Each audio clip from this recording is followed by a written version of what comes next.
పరాభవనామ సంవత్సరంలో 2026వ సంవత్సరంలో మకర రాశి వారికి ఏ విధంగా ఉంటుంది అన్న విషయాన్ని చూస్తే, ఉత్తరాషాఢాస్త్రయ శ్రవణ ధనిష్టార్థం మకరం.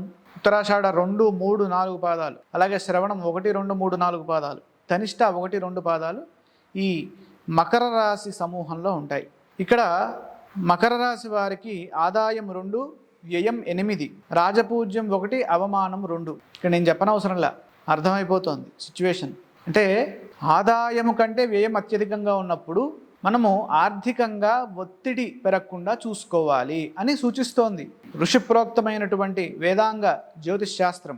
కాబట్టి ఆర్థిక నియంత్రణ అవసరం, ఆర్థికంగా జాగ్రత్తలు తీసుకోవాలి. రాజపూజ్య అవమానాలు అత్యల్పంగా ఉండడం వల్ల వాటితో పెద్దగా సమస్య వచ్చిందేమీ లేదు.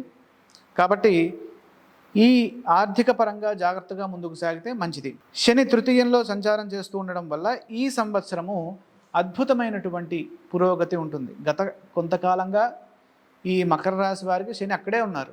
శని ఒక చోట ఉన్నాడు అంటే ఆయన 2.5 సంవత్సరాలు అక్కడే ఉంటాడు. కాబట్టి అది మంచి ఫలితాన్ని ఇస్తుంది. మీ ఆత్మవిశ్వాసము రెట్టింపు అవుతుంది. దీనితో పాటు ఈ గురుబలం కూడా జూన్ నుండి ఈ కర్కాటక రాశిలోకి రావడం వల్ల సప్తమ గురుబలంతో విశేషమైన కార్యసిద్ధితో పాటు దైవబలం పెరుగుతుంది. సానుకూల ఫలితాలు వస్తాయి. సకాలంలో బాధ్యతల్ని నిర్వర్తించడం ద్వారాగా తగినంత గుర్తింపు వస్తుంది. సహాయ సహకారాలు లభిస్తాయి. ఉన్నత స్థితి కలుగుతుంది. అదేవిధంగా జూన్ నుండి అక్టోబర్ వరకు గురుబలం అనుకూలంగా ఉంది. ఈ సమయంలో చేసేటటువంటి ఏ పనైనా సరే అది గొప్ప విజయాన్ని ఇస్తుంది. దాంపత్య బంధానికి, వివాహ సిద్ధికి ఈ సమయం చాలా అనుకూలమైన సమయం. ఎవరైతే వివాహం కానివారు ఉంటారో వారందరికీ వివాహ యోగ్యత ఈ సమయంలో ఉన్నది. గురుబలం వల్ల విద్యార్థులకు మేలు జరుగుతుంది. గురునా దేహ పుష్టిశ్చ బుద్ధి పుత్ర అర్థ సంపద అని అంటోంది.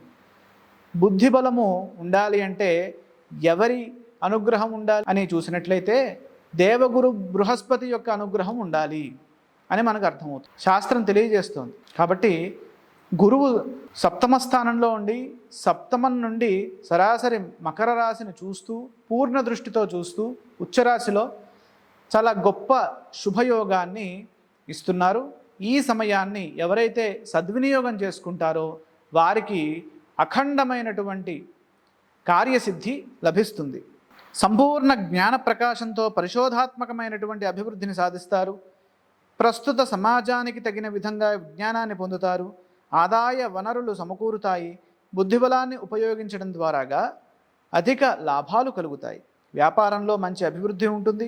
ఆస్తిని పెంపొందించుకునే వీలు కలుగుతుంది. రాహువు వాక్స్థానంలో ఉండడం వల్ల ప్రశాంతంగా సంభాషించాలి. డిసెంబర్ 7 వరకు అక్కడ రాహువు ఉంటారు వాక్స్థానంలో.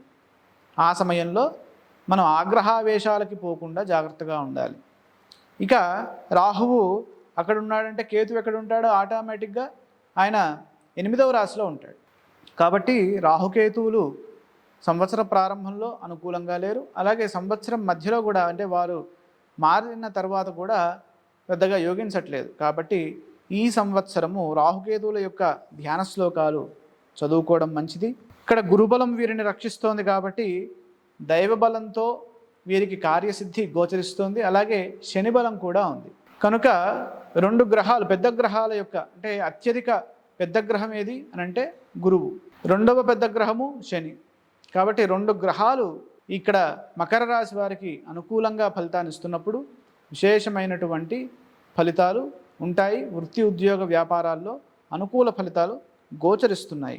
ఈ సంవత్సరము స్థిరాస్తి కొనుగోలు చేసే అవకాశము ఉన్నది. సాహసోపేతమైనటువంటి కార్యాలు విజయాన్నిస్తాయి. గణపతికి గరికతో పూజ చేయడం, అలాగే దుర్గా అమ్మవారికి, సుబ్రహ్మణ్యేశ్వర స్వామి వారికి ఆరాధన చేయడము, అభిషేకం చేయడము, ఇలా చేసినట్లయితే రాహుకేతువుల యొక్క దోష ఫలితాలు తగ్గుతాయి. తద్వారా మకర రాశి వారికి సంపూర్ణమైనటువంటి గ్రహబలము సిద్ధిస్తుంది.